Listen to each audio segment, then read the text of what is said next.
Okay, guys, let's make some old-timey corned beef hash. All right, guys, tonight for supper, we're going to make some old-fashioned corned beef hash. Now, in the old days, they used to call it the slam hatchet. What you're going to need is about a pound and a half of hamburger meat. You're going to need a yellow or a red onion. You're going to need 1 can of white corn. Now, you can either cook your own potatoes, but it calls for 2 cups of cooked white diced potatoes. So we've got 2 cans there, and we're going to use half a stick of butter, and we also have some salt, and we've got our oven preheated to bake 375. Okay, now we're going to melt our half a stick of butter in our skillet, and this is what we're going to cook our meat in also. Okay, so we are melting our butter in our skillet. And we're going to go ahead and add our chopped onion. And we're also going to add our ground beef to this. This is what gives this the most unique, delicious flavor.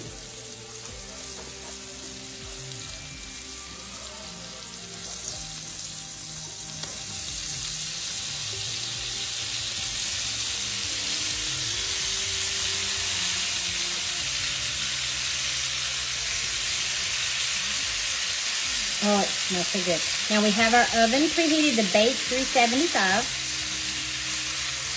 All right, so we're gonna let this cook for a minute. Wash my hands.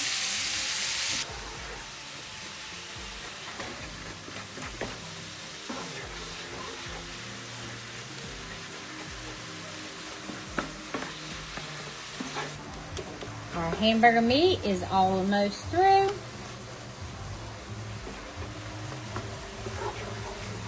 Now we bought lean ground beef. So what you do see is not fat from the beef, it is the butter. And we want to leave that in there because it's so delicious and the flavor is amazing. Okay, so now we're going to go ahead and we're going to add our drained potatoes, our white potatoes.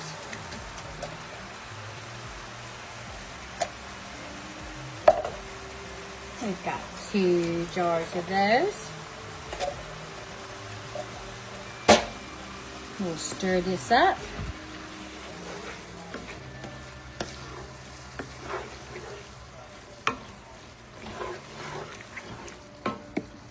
Now sometimes I call this lumberjack, but sometimes I call it corned beef hash. It just depends. But I read somewhere in the history books that people used to call it slam hatchet.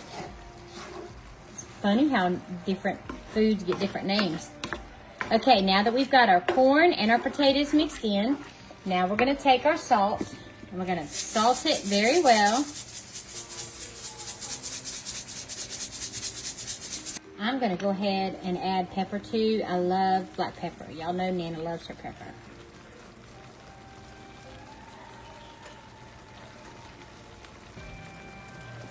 All right. Okay, now we're going to transfer this to our baking dish. Now you can use a 9x13, but I'm going to use my 8.5 by 11. I think we can get it all in there. And don't forget all that goody that's in there. Oh, y'all, this is so yummy. That butter just adds so much flavor to this. Now, we're going to put it in the oven, bake 375 for 15 minutes. I would just leave it uncovered like this and let it cook for 375 for 15 minutes. Okay, this is our old-timey corned beef hash, or slam hatchet as it was called in the old days. All right, let's fix our plate. Yummy. If your fella is a meat and taters kind of person, they'll love this. Y'all have a beautiful, blessed day. Nana loves you.